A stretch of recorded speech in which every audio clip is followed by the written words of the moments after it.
Hai, selamat pagi. Ketemu lagi dengan Rudi Langitan dalam Inspirasi 5 Menit. Dunia yang kita jalani hari ini adalah dipenuhi dengan beragam perangkat teknologi. Dari mulai internet, smartphone, AI, artificial technology, teknologi roket, dan banyak-banyak lagi. Selalu saja ada penemuan-penemuan baru yang canggih yang jujur saja tanpa kita sadari.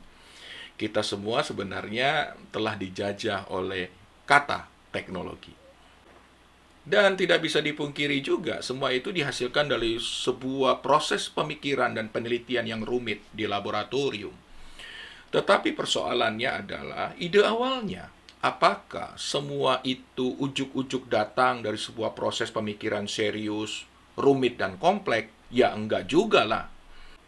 Film-film Star Trek, Star Wars, Flash Gordon, Matrix, buku-buku karangan Jules Verne telah memantik percikan pemikiran kreatif out of the box.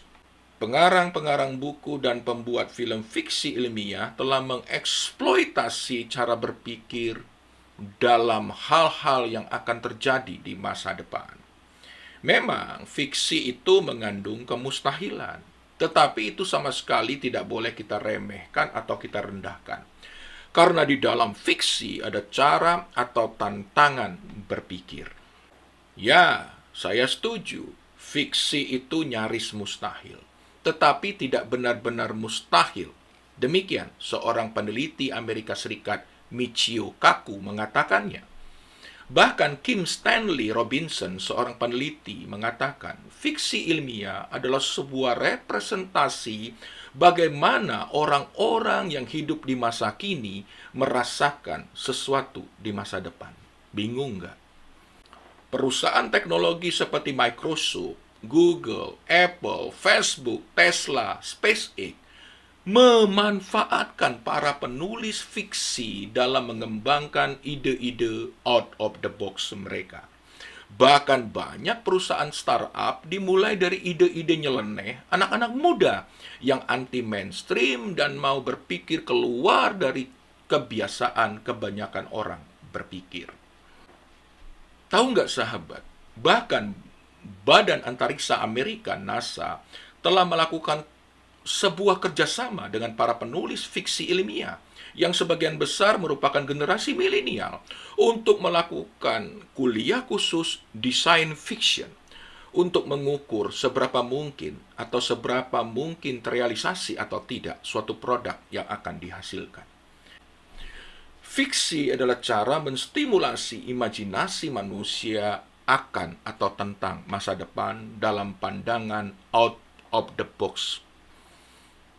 Saya jadi ingat sebuah kata, bagi kita manusia sebenarnya tidak ada yang benar-benar mustahil. Sahabat, mari kita kembangkan cara berpikir out of the box tentang dunia masa depan kita. Ya, mungkin apa yang kita pikirkan itu mustahil hari ini. Atau mungkin ditertawakan oleh banyak orang karena terlalu gila untuk direalisasikan. Atau mungkin juga dianggap aneh atau freak. Tapi dunia membutuhkan orang yang berpikir tidak biasa untuk hasil yang luar biasa. Demikian yang dikatakan oleh buku bestseller Think Like a Freak. Stephen Levitt menulis dalam buku Think Like a Freak. Ia mengatakan, siapa yang sebenarnya lebih mudah dibodohi? Anak-anak atau orang dewasa?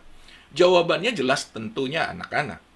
Tetapi siapa yang selalu berpikir out of the box dan mampu berkelana dalam imajinasi tanpa batas? Tentu jawabannya juga adalah anak-anak. Karena orang dewasa cenderung mengikuti petunjuk atau prosedur dan sulit untuk berkembang. 60 tahun yang lalu, ide ke bulan itu dianggap sebagai kegilaan dan hanya ada dalam buku-buku fiksi. Bahkan smartphone yang ada di tangan sahabat pun awalnya adalah ide gila 60 tahun yang lalu. Mulainya dari mana? Yuk, bayangkan atau imajinasikan dulu apa saja yang terjadi di masa depan yang hari ini belum ada. Apa saja? Pokoknya jangan dibatasi dulu dengan realistis, make sense atau tidak. Berkelanalah dalam imajinasi tanpa batas, seperti anak-anak. Karena apa yang tidak mungkin hari ini bisa mungkin di masa depan. Sahabat Indonesia, daripada kita sibuk bertengkar, ngotot-ngototan hanya pada sesuatu yang subjektif, dan ngelamunin mantan yang kisahnya udah usai, habis energi cuy. Berkelanalah dalam pemikiran kreatif dan positif akan hebatnya masa depan.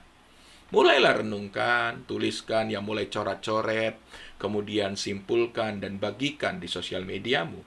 Who knows, tiba-tiba engkau dikontak oleh Google, Microsoft, atau mungkin Tesla. Segitu dulu ya sahabat. Saya cuma mengajak dan memberikan inspirasi. Semua terserah sahabat. Salam Jos Gandos. Jadilah pribadi yang top, Marco top. Uhui. Thank you.